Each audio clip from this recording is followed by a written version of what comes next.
Naputol ang pag-iisip ni Calvin kay Sabina nang tumunog ang telepono. Ang papa niyang nasa kabilang linya.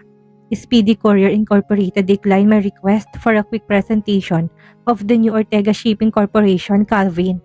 Even the RNJ and TNS were hard to talk.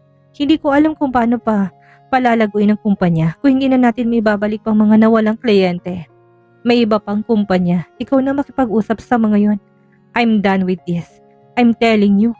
Pero pumayag ka lang sa susunod na taon pa natin ipapasarang kumpanya, papa. Kung ganitong kilala na tayo pero nahirapan pa rin tayong makakuha ng kliyente, paano na kung bagong pangalan na tayo ulit? Then do it yourself. Tutal ikaw ang mapilit na bigyan ka namin ng tsansya ng mama mo para patunayan ang pagiging CEO mo. Baka kapag ikaw nang nag-decline ng paulit-ulit, ma-realize mo na dapat na nga magsara. Gusto ni Calvin na tawagan si Sabina ngayon para bumalik ang confidence niya. Pero naiinis siyang kasama nito ibang lalaki. Ilang ulit ay pinaglaban sa kanya ni Sabina na may pag-asa pang palaguin ng kumpanya.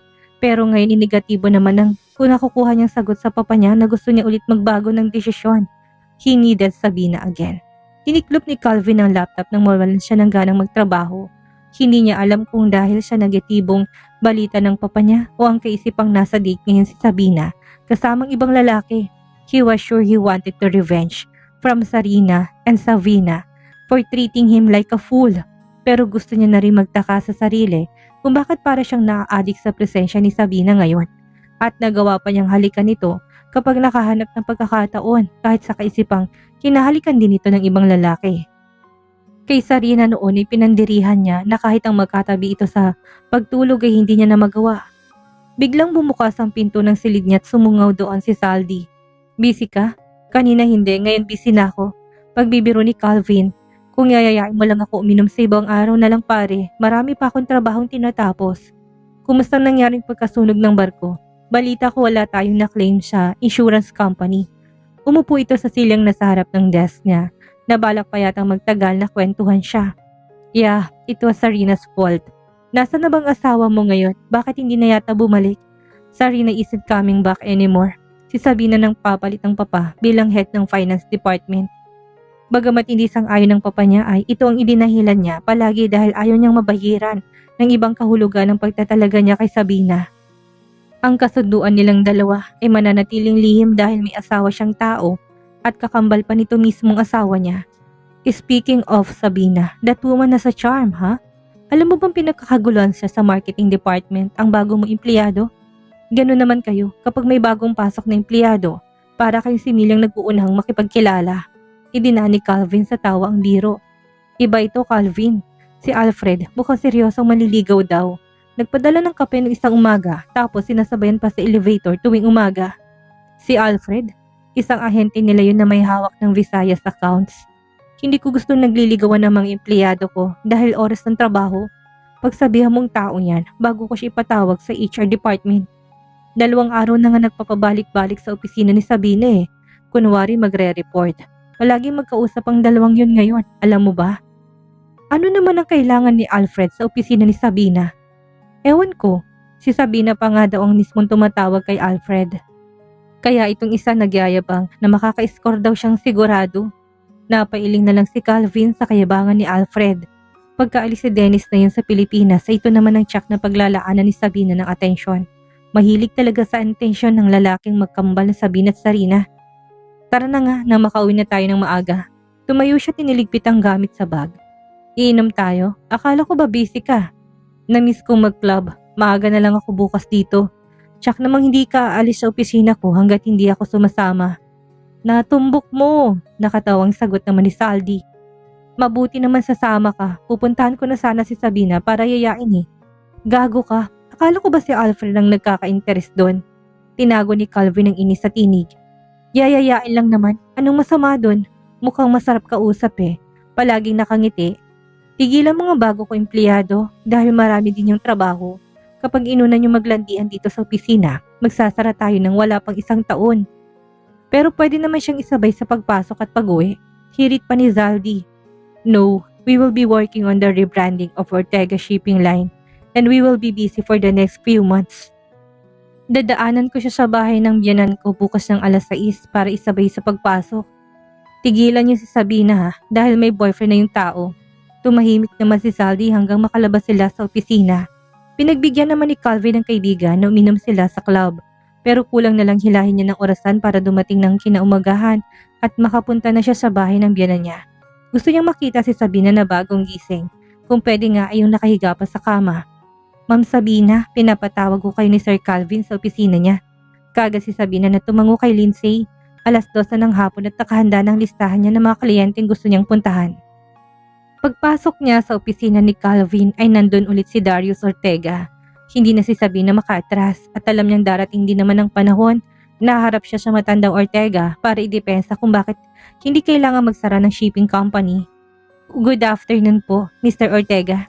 Formal na sabi ni Bati ni Sabina sa matanda. Noon ay magiliw ang kaibigang ito ng papa niya sa kanilang dalawa ni Sarina. Ngayon ay halos ayaw siyang tingnan. I am here to listen to your arguments. Wika ng matanda na bumaling kay Calvin. I only have, tumingin muna to sa orasan, 15 minutes. Tulad daw ng sinabi ko, suggestion ni Sabina na maglagay ng bagong advertisement na magpapakilala ulit sa publiko. Kung sino si Ortega Shipping Line papa, panimula ni Calvin. Nanginginig ng bahagyang tuhod ni Sabina pero dahil walang offer sa dalawang umupo siya, nanatili siyang nakatayo sa gilid ng mesa ni Calvin. Pagkatapos ng pagpapakilala ng shipping line sa publiko, anong mangyayari? Sa palagay niyo ba, tataas ang sales dahil lang naglabas kayo ng bagong commercial sa TV? Maliligaw tayo ulit ng kliyente, papa. Sagot mo ni Calvin. Tulad ng ginawa ko, Speedy Courier Services, decline my offer. Ganon din ng TNS at iba pa nating regular na kliyente noon. Sino pa bang kliyenteng dapat naligawan para mabawi niyong gagastusin sa advertisement na sana'y nilaan niyo na lang sa ibang gastusin ng kumpanya? Tumingin si Calvin sa kanya na tila na sa kanyang sagot. Kahit naman siya'y nakailang tawag kanina sa mga kumpanyang nabanggit ni Mr. Ortega at ilang beses na rin siyang tinanggihan. Pero dahil na-train si Sabina sa customer service nung nasa Amerika pa siya, hindi pa rin niya gustong sukuan. We can try to visit them personally. Gagawa ho tayo ng bagong proposal na magbibigay ng interes sa kanila, katulad ng mas mabilis na serbisyo sa mas mababang presyo. Siya na ang sumagot. That's a suicide. Maglalabas kayo ng malaking pera sa advertisement, pero magbababa kayo ng presyo sa mga kliyente? At a reasonable price, yes. Tinapangan ni Calvin ang sagot. May idea naman siya sa sinasabi nito dahil napag-aralan niya na ang costing. Na-anticipate niya na rin na sasalungat ito sa mga suggestion niya para masabing mali ang desisyon na huwag isarang shipping line. What price is reasonable price? Kumarap sa kanya si Mr. Ortega nang halos gustong itaas ang kilay. Inabot naman ni Sabina ang dala niyang folder na naglalaman ng bagong presyo ng serbisyo ng kumpanya. Those are suggested price for your approval, Mr. Ortega. Nariyan din ho ang cost at ang margin sa profit, ang expected sales for a month kasama ng estimated monthly operating expenses as a whole. Binasa nitong muli ang nakasulat sa report niya.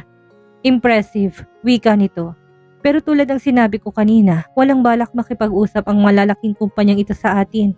Para saan ang report na yan kung hindi rin natin mapapakinabangan? I would try to ask for an appointment, Mr. Ortega. Nakausap ko ng sekretarya ng TNS at pumayag na siya sa personal ako magdadala ng proposal sa opisina ng CEO. Okay then, Sabina. I'll give you a chance to prove yourself. Mag-usap tayo sa susunod na buwan kung may resulta ng pinagmamalaki mong report. Hindi ni Sabina alam kung dapat siyang matuwa. Hindi naman kasi papuri ang dinig niya sa sinabi nito kung hindi pang iinsulto. Para nitong sinabi na pagkatapos ng isang buwan ay mananatiling report lang ang ginawa niya, na wala siyang mapapatunayan. Will you be at the dinner tonight? Tanong ni Darius kay Calvin. Dumating na galing sa Europe sina Francine. I want you to get to know her. And maybe you could work things together. Not now, Papa. Sabina and I need to work overtime to save the company. Sandali siyang sinulyapan ni Darius bago tumalikod at tuloy-tuloy na umalis. Doon pa lang naging normal ang paghinga ni Sabina. Impressive, kahit si Papa na-impress sa'yo. Wika ni Calvin na lumapit sa kanya. Kailangan nating makakuha ng bagong kliyente o mapabalik ang ilang malalaking kliyente ng Ortega Shipping noon. Kung hindi pagtatawanan lang ako ng papa mo. Ang sabi mo'y pumayag ang TNS na mag-present tayo ng proposal? Yes, tinawagan ko rin ng Speedy Courier pero negative ang sagot. Katulad na natanggap ng papa mo, iniisip ko puntahan ko na lang kaya para personal na humingi ng appointment. Sure, pero sinong makakasama mo? I don't want you to go with Alfred. Mayabang isang yon. I can't go either. Hindi magandang huling pagharap namin kaya sila tuluyang nawala sa atin. Ako na lang. Wala kang kotse. Ipapahatid na lang kita sa company driver. Okay, ihanda ko na lahat ng kailangan ko ngayon. Tutuloy na ako dun bukas ng umaga. Sure. So what's your decision? Decision? Oh, don't act like you have no clue. Uwi ka sa condo, babawiin ko kay Papa ang proposal mo na ito. May gustong iretong Papa mo sa'yo, Calvin. Bakit hindi kaya ang babae na lang itira mo sa condo mo? What? Are you jealous? Isang mahinang tawang pinakawalan ni Calvin, dahilan para maningkit ang mga mata ni Sabina. Saan mo naman nakuha ang idea na nagsiselos ako? I am not your wife. Let me remind you over and over. Hinawi nitong buhok niya bago inabot sa kanya. Isa yung maliit na kahon. Pero nakapagtataka na mas nanghumaling ako sa'yo ngayon kaysa kay Sarina. I want to experience that one wild night with you again. We had great make love, hadn't we? Parang may kuryenteng nanulay mula sa tiyan ni Sabina. Pababa sa binitawan nitong salita. Napako siya sa kinatatayuan nang lumapat ang labi ni Calvin sa batok niya. Binuksan niyang maliit na kahon na tumambad sa kanya ang kulay asul na kumikinang na bato. I can't accept this. Kinuha ni Calvin ang kwintas at walang sabi-sabing sinuot sa kanya. Pipigilan pa sana ni Sabina ang kamay nito pero muli itong nagbanta. Kung magiging masunurin ka, walang makakaalam ng relasyon natin. Pero kung magmamatigas ka, ipangangalandakan ko na nagkaroon tayo ng affair. Yeah, right. Diyan ka namang magaling. Ang mang-blackmail. Isang sarkastikong ngiti ang pinakawalan ni Calvin. Hindi lang ako sa pamba-blackmail magaling. If I wasn't good at make love, you will not allow me to take you twice. Umikot ang mata ni Sabina sa Ines. Wala na siyang magagawa dahil palaging ibabalik ni Calvin ang nakaraan. Mahal ba tong kwintas? Baka naman wala pang 50 mil to kapag sinangla ako. Pangiinis niya. Gusto mong malaman ng presyo? That's 2.5 million pesos. Pero hindi mo susubuking isanlayan dahil hawak kong 20 milyon ninyo ng mama mo sa kumpanya. Then, this is useless. Naangkin na ni Calvin ang mga labi ni Sabina na kaaganyang ikawit ang kamay sa likod nito. Dahil sa gulat niya, nagbago naman ang paraan ng paghalik ni Calvin na gusto niyang isipin na nahuhumaling na nga si Calvin sa kanya. Hindi ni Sabina alam kung tamang pagtugon niya dahil hindi niya na matandaan kung paano siya tumugon noon. Nang bitawan nitong mukha niya ay pinisil pa nitong baba niya. Be a submissive woman, Sabina, madali akong kausap. Kung mabait ka sa akin. And I am a generous lover. Bukas ay pupunta dito ang ahente ng kotse para may gamitin ka. Kapag hindi ka sa kondo uuwi, you will also be receiving 100,000 for your leisure. Gamitin mo kahit sa huwag lang sa panlalalaki. That's beside your salary in this company. Do you understand? Paanong sasabihin ng papa mo na nanalulugi ng kumpanya kung ganyan kakagalante sa babae mo? I have investments. And I am wealthy even before I became the CEO, sweetheart. Marami na akong na-save noon pa. Maswerte ka dahil ikaw lang babae ko at ikaw lang pinagkagastusan ko. And I won't mind becoming poor if only you satisfy me in bed. Dumaan ang malagkit nitong tingin mula sa ulo niya hanggang sa paa. I'm not good in bed. Katwiran pa ni Sabina kahit na alam niyang wala na siyang takas kay Calvin. I don't know how to please a man in bed. I'll teach you. Kumindat itong nakangiti na lalo niyang ikinainis. At huwag kang mag-alala, humiga ka lang sa kama at ako nang bahala. Tsak ni Sabina nag-init ang magkabilang sulok ng pisngi niya kahit padabog ang paa niya na nakakalokong ngiti ni Calvin na nanggagalaiti siya sa inis. Gusto niyang pigtasin ang kwintas sa leeg niya at itapon. Kanina pa nakahiga si Sabina sa kama niya pero tinatamad pa siyang bumangon. Alas 7 pa lang naman at alas 10 ang appointment niya sa TNS. Magkakaroon pa siya ng 1 oras kay Jace na pakainin at paliguan nito na hindi niya nagagawa nitong mga nakaraang araw. Kagabi siya nagpuyat sa trabaho dahil gusto pa niya na mag-research sa marami pang kumpanyang napabayaan na yata ng serbisyohan ng Ortega Shipping Company. Alas 2 na siya natulog dahil pati ang financial report ay kailangan niyang pag-aralan ulit. Puno ng pag-asang puso niya na maiahon pa nila ni Calvin ng kumpanya. Na-overwhelm pa nga siya sa dami ng ideyang pumapasok sa isip niya. Darius Ortega doesn't trust her but Calvin does. Hindi ni Sabina alam kung bakit mahalaga yun sa kanya.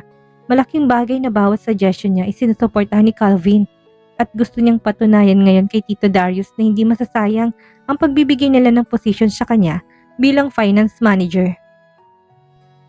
Posisyon na hindi naman siya dapat humaharap sa mga kliyente. Bumangon si Sabina nang makitang wala na sa tabi niya ang anak. May naririnig siyang kwentuhan sa hardin kaya't sumilip siya mula sa balkonahe. Naroon ang mama niya na akay-akay si Jace habang si Patricia ay dala ng katulong. Napangiti siya at sandaling naging emosyonal. Ayaw niyang ipagkumpara ang atensyong ibinibigay ng mama niya kay Patricia at kay Jace. Inaasahan niya na mas papabura nito si Patricia dahil anak ito ni Sarina. Kaya ibang pakiramdam niya ngayong nakita niyang malapitin palang ina sa anak niya. Tumuli na siyang naligo para masikaso pa niyang anak sa almusal. Alas 9 siya susunduin ng driver ni Calvin. Pagkatapos si Sabina na maligo'y bumaba siya para kuhanin muna ang anak niya sa ina. Si Patricia naman ang inakay nito para sabay na mag-almusal ang dalawang bata. Kumusta ho si Sarina ma? Tanong ni Sabina sa ina habang sinusubuan si Jace. Sa totoo lang ay nawala sa isip niya na kamustahin ng kakambal. Masyado siyang naging abala sa trabaho sa opisina. Hindi pa pala natuloy ang operasyon ni JD dahil pinapalakas pang katawan niya. Baka sa isang araw daw kapag magandang resulta ng mga test niya ngayong araw. Sana makayanan ng batang pagsubok na ito, ma. Kaya naman nating ibigay ang perang kailangan niya sa operasyon. Sinabi ko nga kay Sarina na ilipat na sa mas malaking ospital ang bata. Pagkatapos ng operasyon, pwede na silang umuwi dito. Umuwi dito? Pumayag naman ho ba si Sarina? Ako na nga hawak ng perang ipapadala ni Calvin sa kanya. Abay kung isisisi pa rin niya sarili niya sa pamilya ni Ellie, hindi ko ibibigay ang allowance nila ng mga bata. Naningkit ang mga mata ni Sabina. Tsak na nagkuntsambahan si Calvin at mama niya para mapabalik si Sarina dito. Si Calvin hubang may gusto na pabalikin si Sarina dito? Abay buti nga't gusto pa rin ng asawa ni Sarina na bumalik siya dito. Akalain mong dalawang bata nang hindi niya anak pero mahal pa rin niya si Sarina. Pagdating sa bagay na yan ay hanga ako kay Calvin. Kaya tama lang na magkabalikan ng mag-asawang yan at magtino ng kapatid mo. Tama naman ang mama niya. Dapat lang na magkabalikan ng dalawa dahil si Sarina at Calvin ang totoong mag-asawa. Pero may kirot na tumusok sa dibdib ni Sabina sa kaisipang hindi na ulit sa kanyang atensyon ni Calvin. Para siyang teenager noon na umaasa ulit na mapapasa kanya na lang ang lalaking inayawan ng kapatid niya. Alam niyang mali, pero pagdating kay Calvin ay hindi talaga gumagana ng matino niyang kaisipan. Sige ho, kapag bumalik na si Sarina, pwede na ho siguro kaming bumalik ni Jace sa Canada. Bakit kailangan mo pang bumalik? Maayos ng kalagayan mo sa kumpanya, Sabina. Kahit na bumalik pa si Sarina dito sa bahay ay hindi naman na siya pababalikin doon sa opisina dahil sinabi na ni Calvin at ayaw na ni Darius si Sarina doon. Pero ma, hayaan mo makilala ni Calvin ang anak niya sa'yo. Mas lalong lalapit ang loob niya sa atin at siguradong masusuportahan niya tayo dahil nasa atin ang tagapagmana niya. Baka nga hilingin niya na ampunin na lang nila ni Sarina ang bata. Wala akong kukuha ng anak ko sa akin, mama.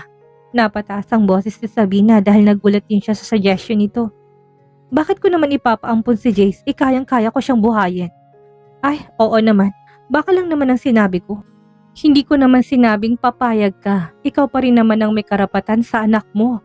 Ang naisip ko lang kasi ang kinabukasan ng bata. May trust fund na ho akong kinuha para kay Jace, ma. Makukuha niya yung pagtungtong niya ng 20 anyos.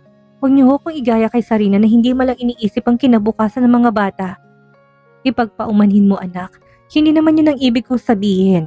At hindi naman sa hindi iniisip ni Sarina ang kapakanan ng anak niya. Sa katunayan ay kabaligtaran ng nalalaman mo. Ang mga batang dahilan kung bakit kahit ayaw na ni Sarina kay Calvin ay wala siyang magawa. Kung hindi ang manatiling kasal sa asawa niya. I know, ma. And I'm sorry. Nagpakumbaba na rin si Sabina dahil nadala siya sa emosyon niya. Huwag niyo na lang hong papakialaman ang pagdating sa desisyon ko kay Jace. At dito na po nagtatapos ang kabanata ng ating kwento at sana'y muli niyo po akong samahan sa mga susunod pang kabanata. Maraming salamat po at keep safe everyone.